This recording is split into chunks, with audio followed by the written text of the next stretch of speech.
Your breath, your stance, even your heartbeat reveal whether you are awake or asleep. Every negative thought you tolerate plants poison in the soil of your future. Yet the same mind that builds prisons also holds the master key. The ancients knew it. Napoleon Hill proved it. Thought creates, thought destroys, thought redeems.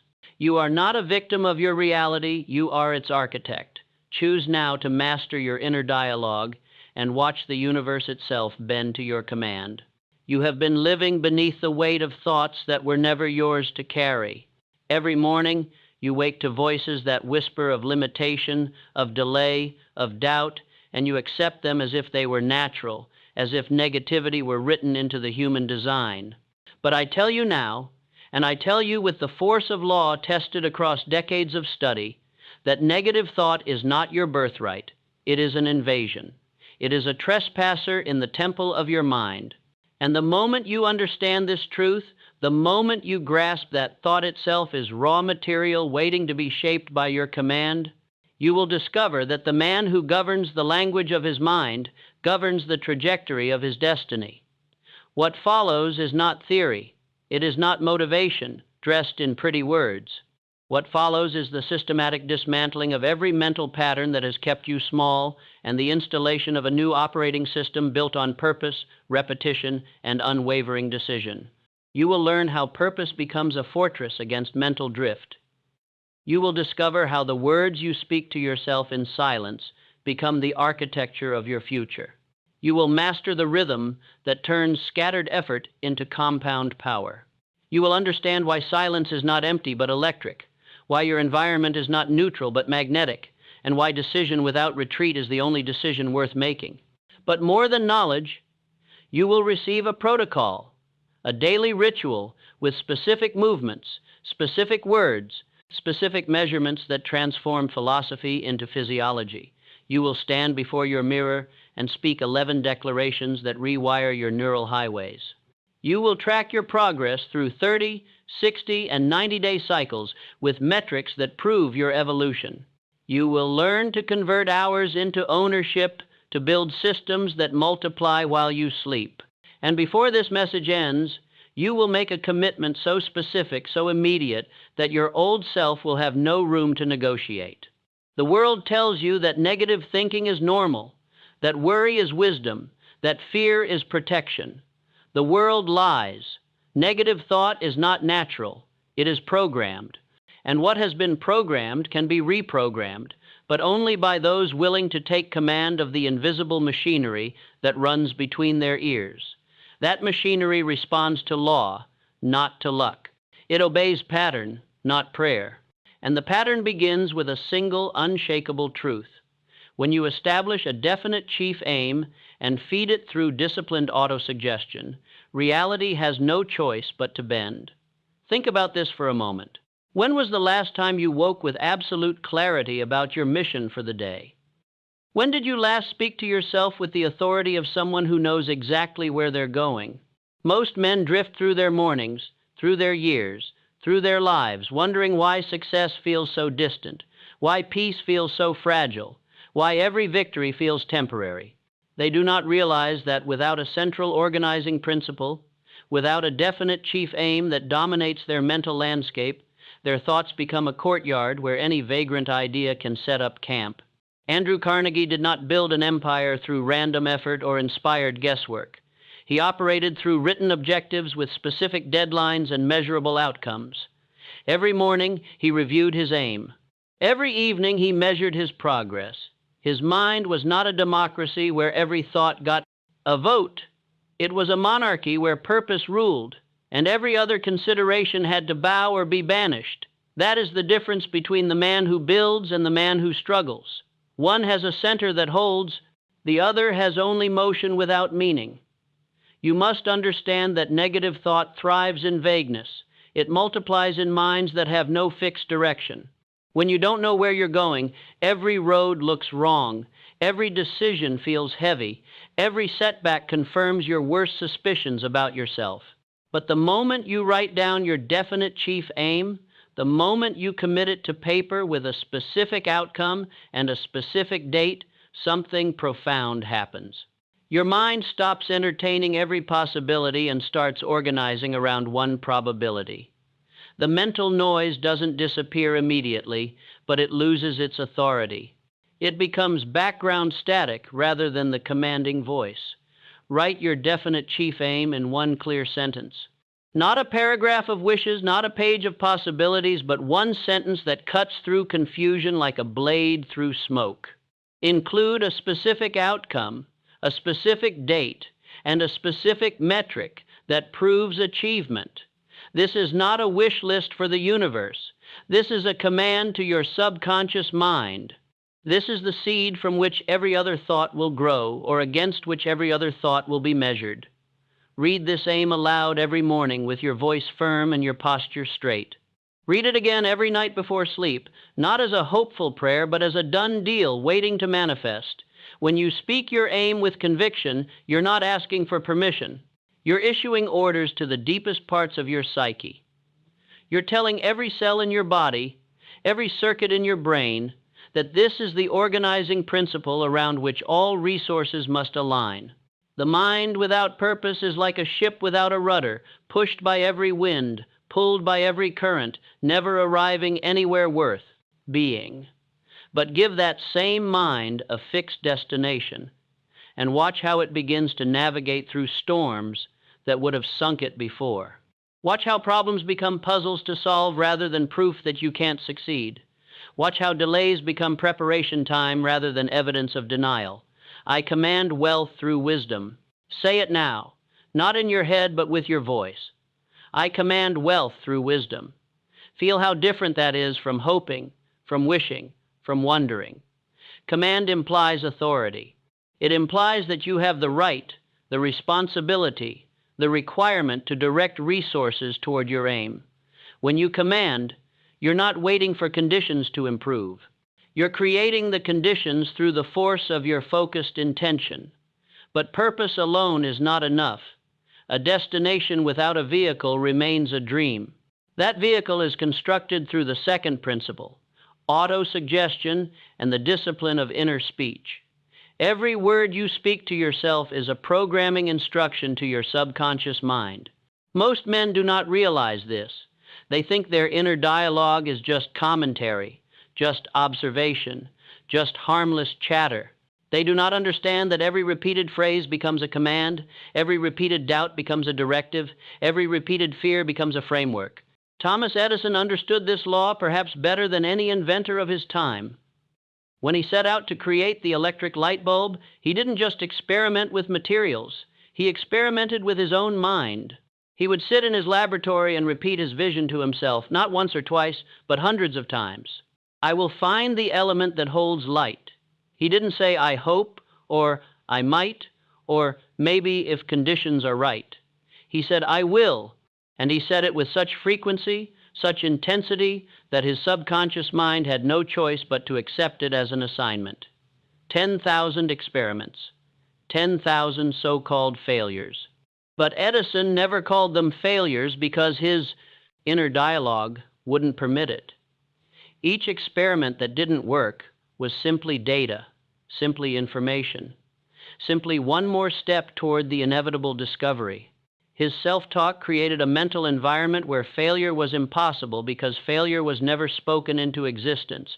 Only feedback existed, only progress existed, only the next attempt existed. You must now audit your inner speech with the ruthlessness of an accountant reviewing books. What are you saying to yourself when no one else is listening? What phrases run on repeat in the privacy of your mind? If you catch yourself saying, I can't, stop mid-thought and replace it with, I'm learning how.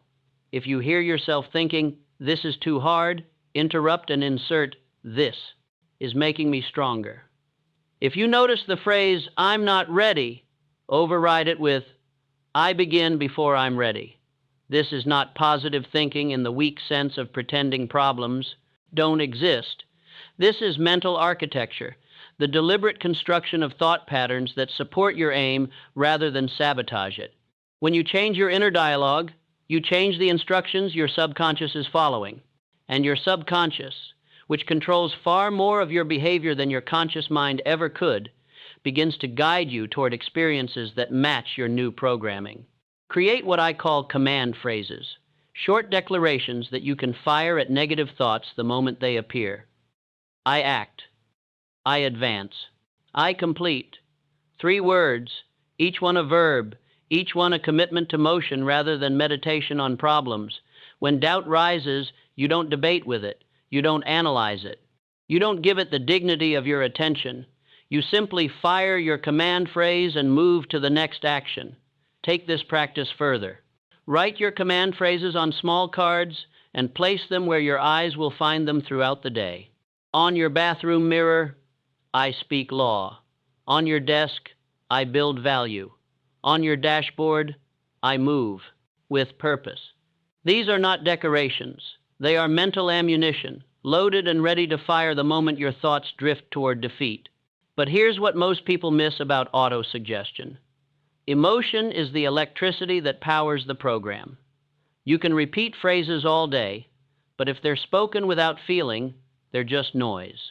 When you speak your commands, feel them in your chest. Feel the authority in your voice. Feel the certainty in your bones. The subconscious responds to emotional intensity far more than logical argument. It doesn't care if something makes sense. It cares if something is felt. Record yourself speaking your core creed, your fundamental belief about who you are and what you're building. Keep it under 60 seconds, but pack it with power. I am the architect of my fortune. I speak creation into existence. I move with the authority of someone who knows their destination.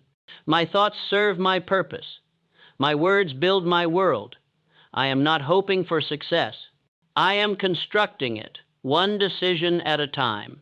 Record this with the same intensity you'd use if you were commanding troops in battle, because that's exactly what you're doing. You're commanding the forces of your mind to align behind your advance. Listen to this recording 3 times a day. Once while you're preparing in the morning, once during your midday reset, once as you transition to evening. Let your own voice become the dominant sound in your mental environment. Let your own certainty become more familiar than doubt. Let your own commands become more natural than complaints. Through repetition with emotion, you're not just changing your thoughts, you're changing the chemical environment of your brain. You're literally rewiring your neural pathways to support your purpose rather than resist it. Words create worlds, but only when they're repeated enough to become belief. And belief only becomes reality when it's supported by the 3rd principle, the law of rhythm and habit. What you do once is an event. What you do daily is a destiny. The difference between the man who transforms and the man who tries is not talent or opportunity or luck. It's the installation of rhythm so consistent that success becomes inevitable rather than accidental. Consider Henry Ford and his revolution in manufacturing. He didn't just build cars. He built systems that built cars. He understood that genius without system produces sporadic results, but system without genius produces consistent abundance. Every action in his factories followed a rhythm. Every worker knew their beat. Every process had its pattern. And through this rhythmic repetition, Ford didn't just make automobiles. He made the impossible inevitable. Your mind operates the same way. Random effort produces random results. But rhythmic effort, effort that follows a pattern, effort that becomes ritual, produces compound power. The negative thoughts you're fighting aren't stronger than you. They're just more consistent. They show up every morning because they've carved neural pathways through repetition. They feel natural because they've become habitual. But habits are not permanent. They're just persistent. And persistence can be overcome by better persistence, by the installation of rhythms that crowd out the old patterns with new ones. Design your day like Ford designed his assembly line. Create standard operating procedures for your consciousness. Wake at the same time, not sometimes, not when you feel like it, but at the same time as if your life depends on that consistency, because it does. Your morning is not casual. Your morning is ceremony. It's the daily installation of mental software that will run in the background for the next 16 hours. Mark 3 blocks in your day that are non-negotiable, sacred, untouchable by interruption. These are your production periods. your creation windows, your building blocks. During these times, your phone doesn't exist. Social media doesn't exist. Other people's priorities don't exist. Only your definite chief aim exists. Only the next action exists. Only forward motion exists. Guard these blocks like a soldier guards his post, because that's what they are. They're your post. They're your position. They're the hill you'll die on if necessary. Track your execution daily with binary simplicity. Did I complete my morning ritual? Yes or no? 1 or 0. Did I protect my 3 blocks? Yes or no? 1 or 0. Did I speak my commands when negative thoughts appeared? Yes or no? 1 or 0. This isn't about perfection. It's about pattern. It's about showing your subconscious mind, through repeated evidence, that you are becoming someone different, someone who keeps promises to themselves, someone who builds rather than hopes. The beauty of rhythm is that it removes decision fatigue. You don't wake up wondering what to do. You wake up and execute the pattern. You don't negotiate with yourself about whether to protect your focused blocks. The decision was made when you designed the rhythm. You simply honor what was already decided. This is how you become automatic in your excellence rather than accidental in your achievement. But rhythm without the 4th principle becomes mechanical rather than magical. That principle is strategic silence, the deliberate creation of space where noise cannot enter and clarity cannot escape. In a world that profits from your distraction, silence is rebellion. In a mind that's been trained to consume rather than create, silence is revolution. Most men fear silence because in silence they meet themselves. And most men have been running from that meeting their entire lives. Solomon, the wisest king in scriptural history, didn't ask for gold or power or victory over his enemies. He asked for understanding. And understanding doesn't come from more information, more stimulation, more input. Understanding comes from the deliberate pause, the intentional gap, the strategic silence, where wisdom can speak without competition. Think about the last time you had a genuine breakthrough, a real moment of clarity. Was it in the middle of scrolling through your phone? Was it while consuming someone else's content? Or was it in a moment of quiet, maybe in the shower, maybe on a walk, maybe in that space between sleeping and waking where the noise finally stopped long enough for truth to speak? Attention is not renewable. Every moment you spend consuming someone else's thoughts is a moment you're not creating your own. Every notification you answer is a withdrawal from your mental bank account. Every distraction you entertain is an investment in someone else's agenda at the expense of your own. You must become ruthless about protecting your attention because your attention is your kingdom, and a kingdom without borders is not a kingdom at all. It's just territory waiting to be conquered. Institute 5 minutes of absolute silence when you wake.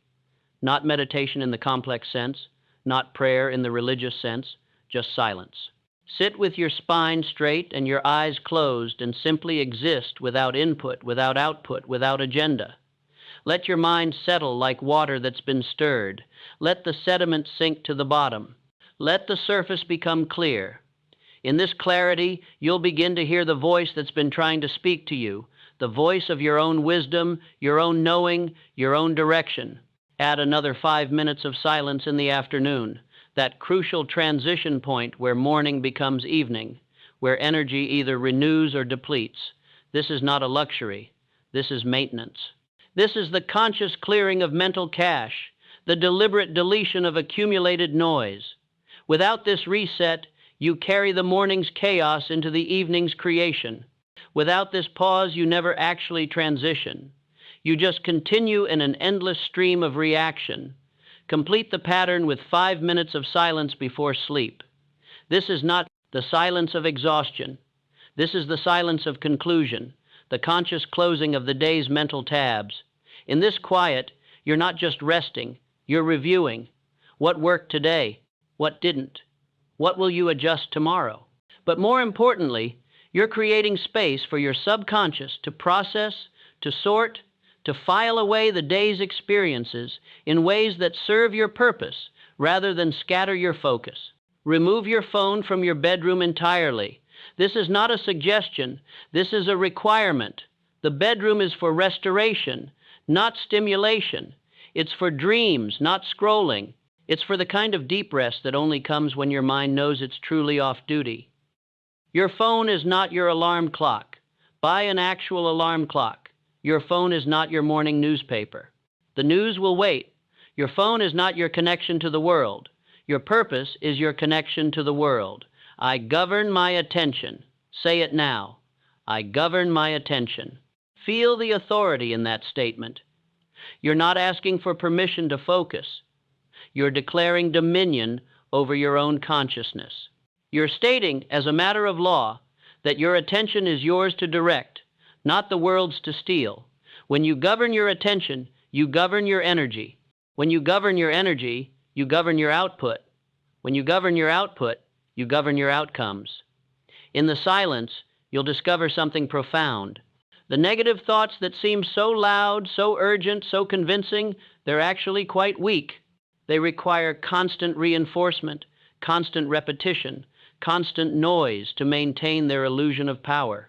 But in silence, without the world's confirmation, without the endless stream of external validation for your fears, they begin to fade, not immediately, but inevitably. They starve without the stimulation that feeds them. I sow understanding and reap gold. This is not metaphor. This is mechanism. When you create space for understanding through strategic silence, you're not just gaining clarity. You're gaining leverage. You're seeing angles others miss. You're noticing patterns others overlook. You're discovering opportunities that were always there but were hidden by the noise. Understanding is the seed, but it needs the soil of silence to germinate. And once it takes root, the harvest is inevitable. But even with purpose, even with powerful self-talk, even with rhythm and silence, you're still fighting with one hand tied if you ignore the fifth principle, the mastermind and the magnetic nature of mental environment. You are not an island of consciousness floating in neutral space. You are a node in a network, constantly transmitting and receiving beliefs, constantly influencing and being influenced by the mental states of those around you. Every conversation is a transfer. Every interaction is an exchange. And most men are unconsciously borrowing beliefs that bankrupt their potential. John D. Rockefeller understood this perhaps better than any industrialist of his era. He didn't just hire employees. He assembled a constellation of minds that filtered noise and amplified signal. His advisors weren't yes men who confirmed his biases. They were thinking partners who could see what he couldn't, who could strengthen where he was weak, who could multiply his mental resources through their own clarity. Rockefeller knew that genius alone is limited, but genius connected to other genius becomes unlimited. Look at your current circle with brutal honesty. Who are you spending your mental time with? Not just physical time, but mental time. Whose voices echo in your head after they're gone? Whose doubts do you carry home? Whose limitations have you unconsciously adopted as your own? Most men surround themselves with others who confirm their excuses rather than challenge their potential. They choose comfort over growth, familiarity over transformation, and then wonder why change feels impossible. You must form what Napoleon Hill called a mastermind alliance, but with surgical precision. This is not a social club. This is not a networking group. This is a weekly gathering of 3 to 5 individuals who have definite aims, who track their progress, who hold each other accountable not to feelings but to facts. The rule is simple but absolute. No victimhood. No one in this circle is allowed to present problems without also presenting possible solutions. No one is allowed to complain without also committing to change. Meet weekly for exactly 1 hour. More than that and you're socializing. Less than that and you're playing. Each person gets 10 minutes to report 3 things: what they committed to last week, what they actually did, and what they're committing to for the next week. No stories, no excuses, no explanations, unless they directly serve the solution. This is not therapy. This is strategy. This is not about feeling better. This is about building better. The power of the mastermind is not just in the accountability, though that alone is transformative. The real power is in the collective unconscious that forms when multiple minds align toward growth. When 5 people meet weekly with the explicit intention of breaking through limitations, they create a field of possibility that none of them could generate alone. Ideas emerge that no single mind would have conceived. Solutions appear that no individual perspective would have seen.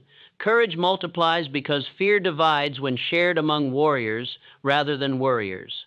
But here's what most people miss about the mastermind principle. You're not just meeting with these people for an hour a week. You're carrying their belief with you throughout the week. When your own faith falters, you borrow theirs. When your vision blurs, you see through their eyes. When your energy drops, you draw from their reserves. This is not mystical. This is practical psychology. We become the average of the energies we consistently engage with. Choose your mastermind members like a general chooses his officers. Look for complementary strengths, not duplicate abilities. If you're a visionary, include an executor. If you're an analyst, include an intuitive. If you're conservative, include someone bold. But all must share one non-negotiable quality. They must be builders, not critics. They must be solution-focused, not problem-fascinated. They must be climbing their own mountain while helping you climb yours. Establish rules that protect the container. What's shared in the mastermind stays in the mastermind. Phones are forbidden during meetings. Advice is only given when requested. Commitment made in the group are contracts, not suggestions. If someone commits to something in front of the group and doesn't deliver, they must explain why and present their correction plan. This is not harsh. This is honest. This is the kind of environment where transformation isn't just possible but inevitable. Serve by value, harvest by law. This is the operating principle of the mastermind. You don't come to get, you come to give. You bring your best thinking, your clearest insights, your most useful resources. And by law, not by luck, what you give multiplies back to you. When you help someone else break through their limitation, you weaken your own. When you contribute to another's success, you strengthen the pattern of success in your own unconscious mind. Iron sharpens iron. This ancient wisdom is not poetic, it's procedural. When 2 pieces of iron strike together, both become sharper. The friction that seems like conflict is actually refinement. The pressure that feels uncomfortable is actually productive. In your mastermind, you're not seeking agreement. You're seeking advancement. You're not looking for people who make you comfortable. You're looking for people who make you capable. But even with all these principles working in concert, even with purpose and autosuggestion and rhythm and silence and mastermind, there remains one final key that determines whether temporary change becomes permanent transformation. That key is decision that burns bridges, the 6th and final principle that separates those who transform from those who merely try. Because as long as you have an escape route, you will use it. As long as you have a plan B, Plan A will never receive your full power. As long as you can retreat, you will never truly advance. Abraham Lincoln understood this with a clarity that shaped not just his life, but the life of an entire nation. When he took positions, he took them irrevocably. When he made declarations, he made them publicly. When he committed to a course, he eliminated alternatives. This wasn't stubbornness. This was strategy. Lincoln knew that the mind cannot fully commit to a direction while it's still entertaining alternatives. Decision with escape routes is not decision at all. It's negotiation. And negotiation with your negative patterns always ends in compromise. And compromise with weakness always favors weakness. Think about every significant change you've ever made that actually lasted. Didn't it involve burning a bridge? Didn't it require making reversal more painful than progression? The smoker who finally quits doesn't just stop buying cigarettes. They tell everyone they've quit. They make reversal socially expensive. The entrepreneur who finally launches doesn't keep their day job as backup. They leap with both feet because they know that partial commitment produces partial results, and partial results reinforce the belief that full transformation isn't possible. Negative thoughts persist in your mind for one reason above all others. You've left them room to maneuver. You've created conditions where they can return without consequence. You say you want to change, but you keep the old patterns as backup. You declare new intentions, but you maintain the old environment. You speak new commitments, but you preserve the old options. And so the negative thoughts. Wait, knowing that when pressure mounts, when discomfort rises, when the new way feels too hard, you'll return to them like an old friend, like a familiar comfort, like a well-worn excuse. Write down your no more declaration today. Not tomorrow, not when you feel ready, not when conditions are perfect. Today, write the one mental habit, the one pattern of thought, the one recurring negativity that has stolen more life from you than any external enemy ever could. Write it clearly. Write it specifically. Write it without mercy. This is not a wish. This is a wanted poster. This is a declaration of war against the part of you that has been sabotaging the rest of you. But here's the crucial part. You must immediately write its replacement. Nature abhors a vacuum, and so does your mind. You cannot simply remove a negative thought pattern without installing its successor. If you declare no more self-doubt, you must immediately declare decisive action. If you write no more procrastination, you must immediately write immediate execution. If you commit to no more scarcity thinking, you must immediately commit to abundance creation. The old pattern and the new pattern cannot coexist.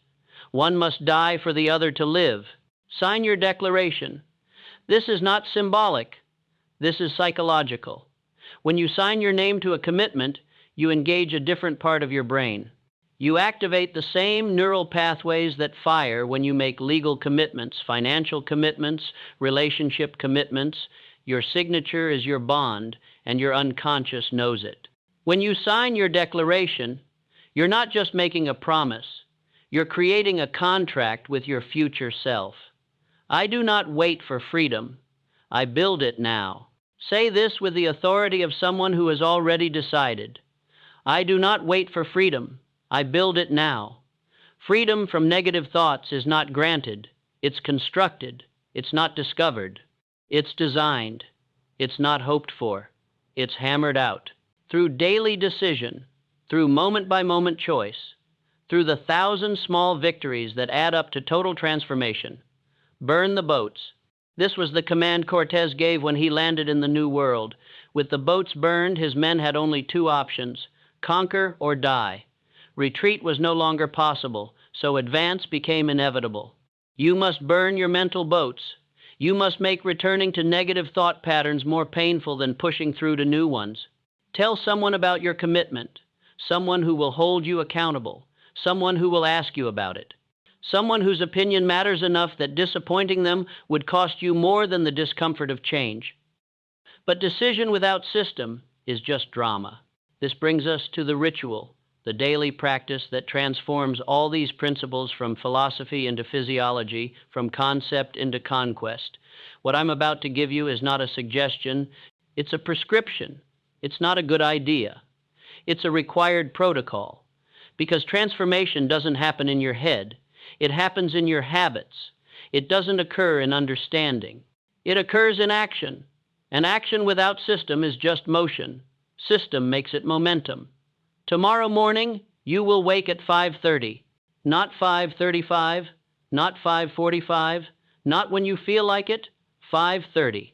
Your alarm will be across the room, forcing you to stand, forcing you to engage your body before your mind has a chance to negotiate. You will walk directly to your mirror, not to your phone, not to your coffee, to your mirror. You will stand there, spine straight, shoulders back, eyes locked on your own eyes, and you will begin the process of programming your day, your mind, your reality. You will speak 11 declarations, not 10, not 12, 11. There's something about odd numbers that the unconscious responds to differently. Something about the asymmetry that keeps the mind engaged rather than automated. These are not affirmations in the weak sense. These are commands, laws, declarations of war against every thought that would diminish you. You will speak each one 3 times, not rushing, not mumbling, but with the clarity and conviction of someone announcing verdicts. I am the architect of my thoughts. 3 times. Let it sink through the surface of consciousness into the deeper waters where belief lives. I choose what enters my mental space. 3 times. Feel the authority of choice, the power of selection, the dignity of discrimination. My attention is my asset, and I invest it wisely. 3 times. Notice how different this is from hoping, from wishing, from wondering. You're declaring economic law about mental capital. Continue with your 11 declarations, each one a pillar that holds up your new mental architecture. I transform obstacles into opportunities. Every negative thought is fuel for positive action. I am bigger than my biggest problem. My past informs but does not define me. I create value in every interaction. My discipline is my freedom. I finish what I start. Energy flows where attention goes, and my attention is aimed. Let each declaration land in your chest, not just your head. Let each repetition deepen the groove in your neural pathways. Let each word become more familiar than the old patterns they're replacing. After your declarations, you will stand in silence for exactly 5 minutes. Not 4, not 6, 5. Set a timer if you must, but do not look at it during the silence. This is not empty waiting. This is active integration. Your conscious mind has spoken the commands. Now your unconscious needs time to file them, to process them, to begin reorganizing around them. In this silence, you're not doing nothing. You're allowing the doing to become being. The silence feels long at first, almost unbearable for minds accustomed to constant stimulation. You'll want to move, to check something, to get on with your day. Don't. Stand in the discomfort. Stand in the stillness. Stand in the space between who you were and who you're becoming. This is where transformation happens, not in the noise, but in the pause between notes, not in the action, but in the decision before action. At exactly 6, you transition to reading your definite chief aim aloud. This is not casual reading. This is declaration. This is you informing the universe, your unconscious, and every atom of your being about the non-negotiable direction of your life. Read it with the same intensity you'd use if you were calling across a canyon, making sure your voice carries to the other side, because that's what you're doing. You're calling across the canyon between current reality and intended reality, making sure your intention is heard clearly on both sides. After reading your aim, close your eyes and visualize for 90 seconds. Not approximately 90 seconds, exactly 90 seconds. The precision matters. The unconscious responds to definiteness, and definiteness includes time. See yourself having already achieved your aim. Don't watch yourself from outside like a movie. Be inside the experience. Feel the clothes you're wearing. See the environment you're in.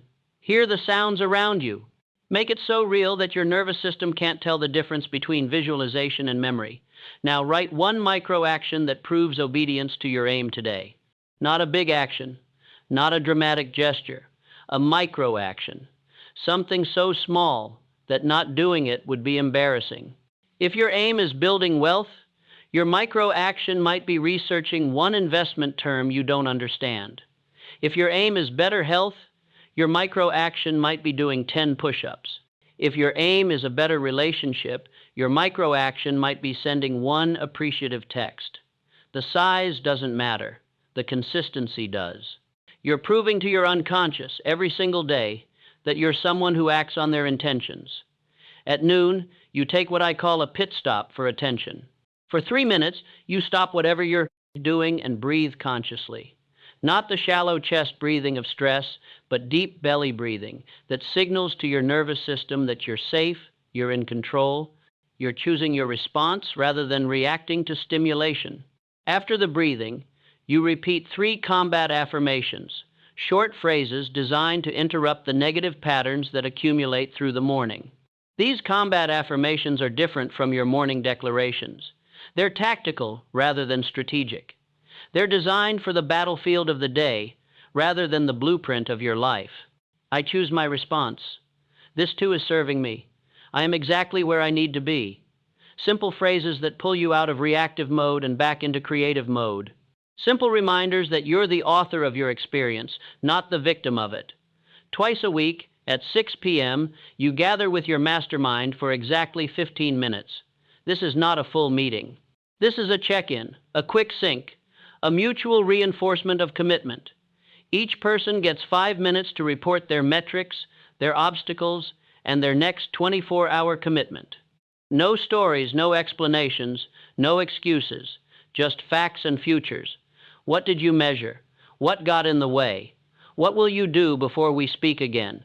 The metrics matter more than you might think. What gets measured gets managed, and what gets managed gets moved. You're tracking 3 key indicators. First, your execution percentage. What percentage of your planned actions did you complete? Not perfection, just honest accounting. Second, your thought replacement count. How many negative thoughts did you catch and replace today? Started at 20. Aim for 5. You're not eliminating negative thoughts. You're getting faster at catching and converting them. Third, your deep focus hours. How many hours did you spend in undistracted creation? Start with 2. Build to 4. These are the hours where transformation happens. At 9:30 p.m., you conduct your daily audit. 3 victories, no matter how small. 3 failures, no matter how painful. 1 adjustment for tomorrow. This is not judgment. This is data. You're becoming a scientist of your own transformation, gathering information about what works, what doesn't, and what needs to change. Write these in a simple journal. Nothing fancy, just a record of your evolution. You close your day by rereading your definite chief aim and sitting in 5 minutes of silence. This is not the exhausted collapse into sleep. This is the conscious conclusion of a day lived intentionally. In this evening silence, you're allowing the day's experiences to settle, to integrate, to become part of your new pattern rather than random events. You're ending as you began, in quiet command of your consciousness. But beyond the daily rhythm, you're building something bigger. Every week, you're creating one microsystem that converts time into ownership. This is the difference between working and building. Working exchanges time for money. Building creates assets that generate value without your constant presence. This week, you might create a simple checklist that systematizes a process you usually do manually. Next week, you might write a template email that you can reuse instead of rewriting. The week after, you might record a video that answers a question you're always asked. These seem small, almost trivial. But this is how empires are built, not in grand gestures, but in systematic accumulation of leverage. Every system you create is a soldier that fights for you while you sleep.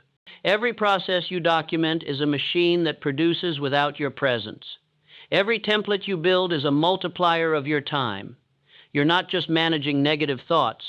You're building an architecture that makes negative thoughts irrelevant because you're too busy creating to entertain them. The 30-day mark is your first major assessment. By day 30, the rhythm should feel less foreign, less forced. You're not yet transformed, but you're transforming. The morning ritual that felt awkward now feels necessary. The silence that felt endless now feels essential. The declarations that felt strange now feel strengthening. You're beginning to see evidence, small but unmistakable, that something is shifting. People respond to you differently, though they can't quite say why.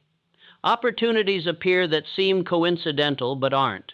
Your energy stabilizes at a higher baseline, not through caffeine or external stimulation, but through internal alignment. At 60 days, you conduct a deeper audit. The patterns that once dominated your mental landscape are still there, but they've lost their authority. They're like former bullies who still live in the neighborhood but no longer dare to approach you. You catch negative thoughts faster now, sometimes before they even fully form. Your replacement thoughts come quicker, more naturally, less forced. The combat affirmations that once felt like weapons now feel like reflexes. You're not fighting anymore. You're flowing. But it's at 90 days that the real transformation reveals itself. This is where temporary change becomes permanent transformation. This is where new habits become new identity. The person who started this journey 90 days ago feels like a stranger, like someone you used to know but can't quite remember being. The problems that consumed you seem smaller, not because they've changed, but because you've grown larger than them. The fears that paralyzed you still exist, but they exist outside your sphere of influence rather than at the center of it. Track your evolution through specific metrics that matter. Your execution percentage should have risen from perhaps 40% to 85% or higher. You're no longer someone who sometimes does what they say. You're someone who almost always does what they say. The gap between intention and action has narrowed to nearly nothing. Your thought replacement count should have dropped from 20 or 30 negative thoughts per day to 5 or fewer. Not because negative thoughts have disappeared, but because you've become so quick at catching and converting them that they never gain momentum.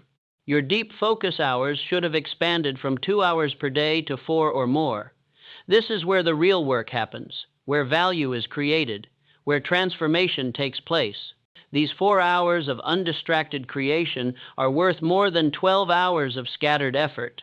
In these hours, you're not just working, you're building. You're not just busy, you're productive. You're not just moving, you're advancing. But metrics only tell part of the story. The real evidence of transformation is in the moments between the measurements. It's in the automatic no that comes out when someone tries to steal your morning routine. It's in the natural protection of your focused blocks without internal negotiation. It's in the unconscious filtering of conversations, relationships, and opportunities through the lens of your definite chief aim. You're no longer trying to be different. You simply are different. The microsystems you've been building weekly have accumulated into something substantial. 12 weeks, 12 systems. What started as simple checklists and templates has evolved into an operating system for your life. You have documented processes for your most important repeated tasks. You have templates for your most common communications. You have systems that run without you, generating value while you focus on what only you can do. You're no longer just trading time for money. You're building machines that multiply time into wealth. This is what it means to convert hours into ownership. Every hour you invest in building a system pays dividends forever. Every process you document frees you from future repetition. Every template you create multiplies your effectiveness. You're not just managing your time better. You're manufacturing time through leverage. You're not just working harder. You're building smarter. You're not just surviving your days. You're designing them. The mastermind that began as an accountability group has evolved into something more powerful. It's become a board of directors for your life, a collection of minds that see angles you miss, that catch patterns you overlook, that provide perspectives you couldn't generate alone. The weekly check-ins have created a rhythm of progress that feels inevitable rather than forced. When you commit to something in front of this group, it's as good as done. Not because they'll judge you if you fail, but because you've trained yourself to honor commitments made in that container. But here's what nobody tells you about transformation at the 90-day mark. It's not complete. It's just beginning. The first 90 days are about breaking the old patterns. The next 90 days are about strengthening the new ones. The 90 days after that are about making them automatic. True transformation takes 270 days minimum, 9 months the same time it takes to create a human life. You're not just changing habits. You're birthing a new version of yourself. The objections will come, both from within and without. People will question your morning ritual. Isn't that excessive? Let them. While they're questioning, you're building. They'll challenge your focused blocks. Don't you think you're being antisocial? Perhaps. But you're being productively antisocial, choosing deep work over shallow connection. They'll mock your declarations. Do you really think talking to yourself in the mirror makes a difference? You don't think it makes a difference? You know it does because you've measured the results. The internal objections are more subtle but more dangerous. The voice that says you've done enough, you can ease up now. You've proven you can change, so you can relax the discipline. This is the voice of regression, dressed up as reason. This is the gravitational pull of old patterns trying to reassert themselves. This is why the ritual must continue beyond the point where it feels necessary. Discipline maintained when you don't feel like it is worth 10 times discipline applied when you're motivated. Another objection disguises itself as efficiency. Now that I've got the hang of this, I can probably skip some parts, streamline others, make it more convenient. Convenience is the enemy of transformation. The inconvenience is the point. The structure is the solution. The moment you start negotiating with the protocol is the moment you begin sliding back toward who you were. The ritual is not up for debate. It's not subject to mood. It's not dependent on conditions. It happens or it doesn't. You're transformed or you're not. The fear of success is more common than the fear of failure, though it's rarely recognized. As you begin to transform, as negative thoughts lose their grip, as your reality actually starts to bend toward your intention, a strange anxiety can arise. Who am I to succeed? What if I can't maintain this? What if people expect this level from me forever? This is your old identity making its last stand, trying to pull you back to the familiar, even if the familiar was miserable. The answer is not to slow down, but to speed up. The answer is not to retreat, but to advance. The answer is to make the new identity so strong that the old one becomes impossible to return to. There's also the objection of uniqueness. This might work for others, but my situation is different. My negative thoughts are deeper, older, more entrenched. Every person who has ever transformed thought their situation was uniquely difficult. Every person who has ever broken through believed their chains were specially reinforced.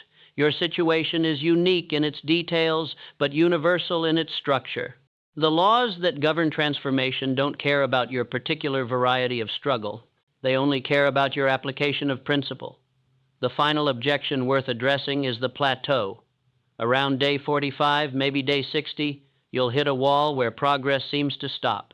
The dramatic improvements of the first weeks slow to imperceptible inches. The excitement of new practice fades into routine. This is not failure. This is integration. This is your new normal, establishing itself.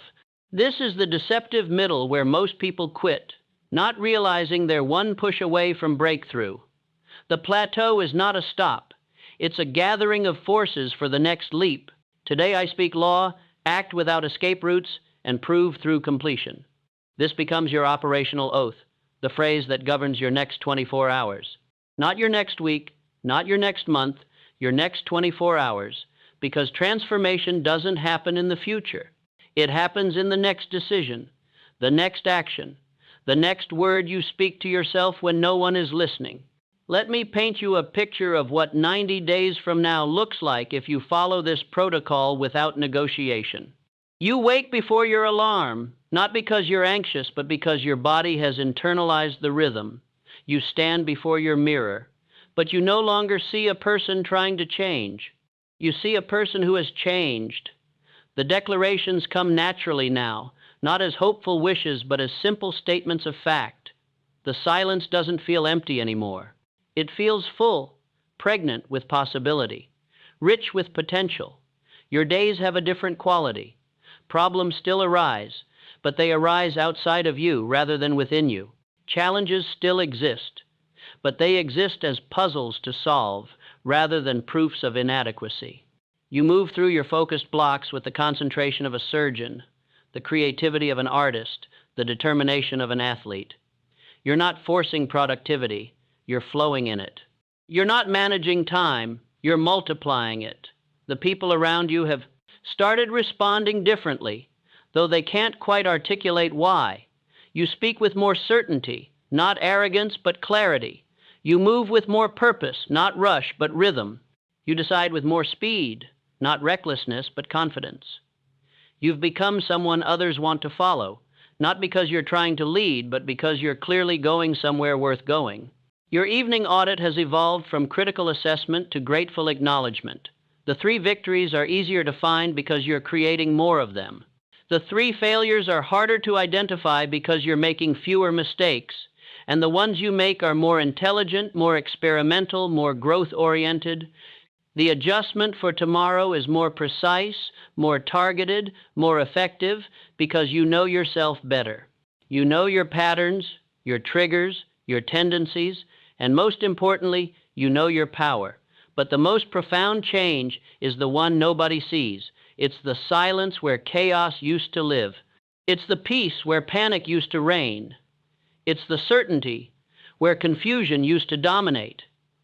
Your inner dialogue has transformed from critic to coach, from enemy to ally, from saboteur to strategist. You no longer fight with yourself because there's no longer 2 of you. There's just one, unified, directed, powerful. The systems you've built are beginning to compound. The checklist you created in week 1 has saved you dozens of hours. The template from week 3 has been used 50 times. The process from week 5 has been taught to others, multiplying your impact without multiplying your effort. You're beginning to understand what true leverage means. It's not about doing more.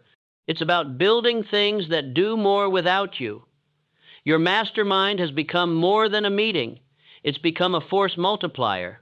The collective intelligence of the group has solved problems none of you could have solved alone. The collective courage has emboldened actions none of you would have taken alone. The collective accountability has ensured consistency. None of you would have maintained alone. You're not just meeting with these people, you're evolving with them. Standing at the 90-day mark, you'll look back at who you were when you started and feel a strange combination of compassion and disconnection. Compassion for the person who was struggling with thoughts they didn't know how to control. Disconnection because that person's problems seem so solvable now, so unnecessary, so chosen. You haven't just changed your thoughts. You've changed your capacity to change your thoughts. You haven't just solved problems. You've evolved beyond them. I govern my mind. Say it now with the authority of someone who has proven it true. I govern my mind. This is no longer aspiration. This is declaration. This is no longer hope. This is fact. This is no longer something you're trying to do. This is who you are. A person who governs their mind governs their world. A person who commands their thoughts commands their reality. A person who disciplines their inner dialogue designs their outer experience. I command my rhythm. Feel the power in that statement. You're not following someone else's schedule. You're creating your own. You're not reacting to the world's timing. You're establishing your own beat. You're not drifting through days. You're designing them. When you command your rhythm, you command your results. When you establish your pattern, you establish your progress. When you maintain your discipline, you manifest your destiny. I plant understanding and reap gold. This is the farmer's truth applied to the mind. Every seed of understanding you plant through morning declarations, through evening silence, through daily discipline, grows into harvest. Not immediately, but inevitably. Not obviously, but absolutely. The gold you reap isn't just money, though money comes. It's clarity, it's confidence, it's capability. It's the compound interest of invested attention, paying dividends in every area of life.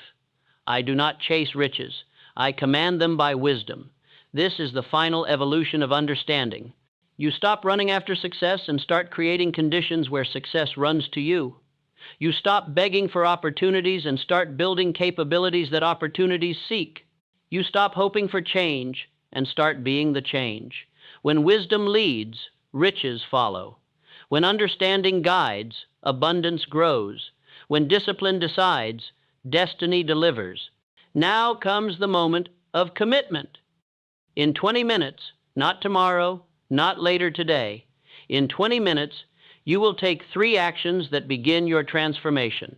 First, you will write your definite chief aim in one clear sentence, not a paragraph of possibilities, one sentence of certainty. Include what you will achieve, when you will achieve it, and how you will measure achievement. This is your North Star, your organizing principle, your mental monarch. Second, you will record your 60-second creed. Take your phone, find a quiet space, and record yourself declaring who you are becoming. Pack it with power. Fill it with fire. Speak as if your life depends on these words, because it does. This recording will become your mental medication, your daily dose of your own certainty, your voice calling you forward when the world tries to pull you back. Third, you will write 3 declarations on 3 separate pieces of paper and place them where your eyes will find them tomorrow morning. On your mirror, I govern my thoughts. On your coffee maker, I build by law. On your door, today I prove my power. These are not decorations. They're destinations. They're not reminders. They're requirements. They're not suggestions. They're standards. The clock is ticking. 20 minutes from now, you will either be someone who consumed this message or someone who applied it. 20 minutes from now, you will either be the same person who started listening or a person who has started transforming. 20 minutes from now, you will either have reasons or results. The choice is yours, but the time is now.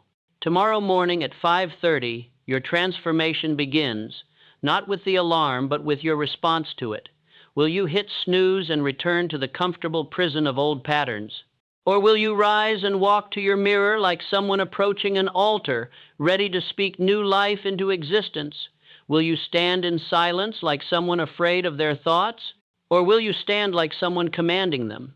Will you read your aim like someone hoping or like someone knowing? Picture yourself 90 days from now. You're standing in your office or your home or wherever you do your most important work. The sun is setting, casting golden light through the window. You've just completed another focused block, another system built, another piece of value created.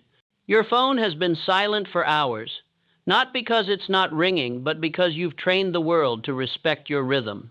You're reviewing your daily audit, and for the first time, you struggle to find 3 failures, not because you're perfect, but because you've become precise. You close your journal and walk to the window. The person reflected in the glass is familiar but different. Same face but different expression. Same body but different posture. Same voice but different tone. You're looking at someone who governs their mind, commands their rhythm, plants understanding, and reaps gold.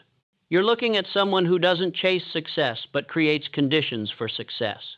You're looking at someone who burned the boats, who made retreat impossible, who decided that transformation wasn't optional but mandatory.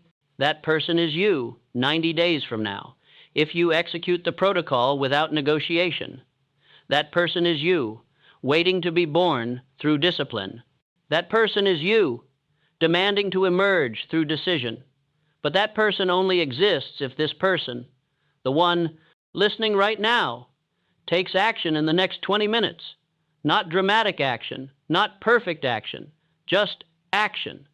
Write the aim, record the creed, place the declarations. The world is waiting to respond to your new frequency, but you have to broadcast it first. Reality is ready to bend to your will, but you have to exercise it first. Your future self is prepared to thank your present self, but you have to earn that gratitude first. The negative thoughts that have haunted you are prepared to surrender, but you have to show them new leadership first. In 20 minutes, you begin, not with the entirety of the transformation, just with 3 simple actions. But those 3 actions are the first 3 dominoes in a chain that leads to total transformation.